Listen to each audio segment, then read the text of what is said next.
Pop superstar মাইকেলের একজোড়া ব্যবহৃত মোজা বিক্রি হয়েছে ফ্রান্সে, যা তিনি 1997 সালে ফ্রান্সে একটি কনসার্টে পরেছিলেন। ফরাসি নিলামকারী অরোর ইলি বার্তা সংস্থা এএফপি-কে এ তথ্য জানিয়েছেন।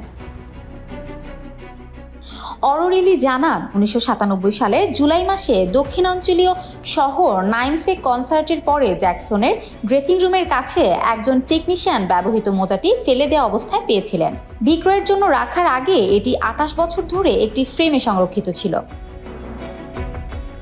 1997 সালে তার হিস্টোরি ওয়ার্ল্ড ট্যুরের সময় শৈলীর কিং অফ পপ সাদা অ্যাথলেটিক মোজা পরেছিলেন। নিলামে এটি প্রায় $8,000 বিক্রি হয়েছে, যার দাম দাঁড়ায় প্রায় 10 লাখ টাকা। এছাড়া জ্যাকসনকে তার হিট বিলি জিন পরিবেশনার ক্লিপগুলোতেও মোজা জোড়া পরতে দেখা যায়। ওয়েবসাইটে পোস্ট করা একটি ছবিতে দেখা গেছে অফ হোয়াইট মোজাটি দাগে ঢাকা পড়ে গেছে এবং সময়ের সঙ্গে সঙ্গে এটিতে বসানো পাথরগুলো হলুদ হয়ে গেছে। Desk report, campus Times.